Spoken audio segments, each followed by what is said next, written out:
Magandang araw mga kabikir. Ang gagawin ko ngayon itong donut, simpleng donut. Nakagawa na ako nito noon pero matagal na, baka natabunan na at hindi na makita sa mga bagong followers. Masarap ang donut na ito at hindi makunat dahil dalawang harina ang gamit natin, third class at saka first class. Wala itong itlog, wala itong ibab, simpleng recipe lang pero masarap ito mga kabikir. Pwede ito inegosyo dahil maliit lang ang puhunan. Ito ang ating mga ingredients: 1 cup third class flour, 1 cup first class flour, 1 teaspoon yeast, 1 tablespoon powder milk, 1/2 teaspoon salt, 1/4 cup sugar, 1/8 cup margarine, 1 teaspoon baking powder, kunting yellow food coloring, 1/2 cup and 1 tablespoon water. So ito lang ang mga ingredients mga kabikir. Hinalo ko una ang sugar, tinunaw kong sugar, saka ang lahat ng ingredients kasama ng harina. Mga kabikir, sa ating pagmix, pwede tayong gumamit ng kunting harina para hindi didikit sa ating mga kamay ang dough.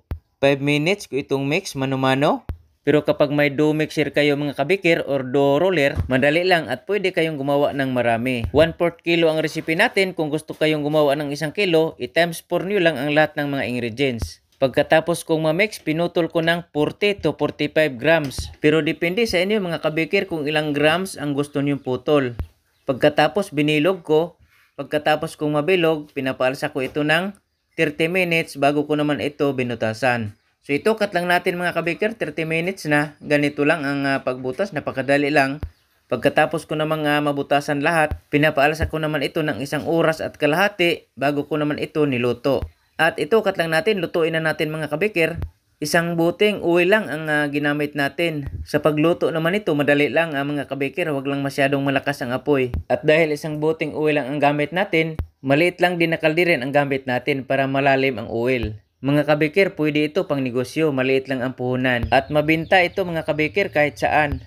At ito luto na lahat at maraming oil ang natira mga kabikir, kunti lang ang nagamit natin. Pagkatapos kong maluto lahat, iginulong ko sa white sugar. Sa mga baguhan natin mga followers, ganito lang ang paggawa ng donut, napakadali lang. Sa mga old followers ko, alam na nila ito kung paano ito gagawin. Ito na ang finished product ng ating masarap na donut.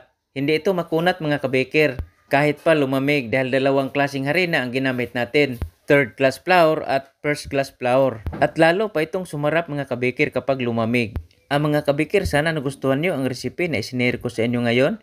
Itong simpleng donut pero masarap. Mga kabikir, abangan nyo pang iba pa natin mga recipe, mga simpleng recipe na pwede nating magamit sa pangnegosyo, pwede rin sa pangmerienda mga kabikir. Mga kabikir, maraming salamat sa lagi niyong panunood. God bless sa ating lahat mga kabikir.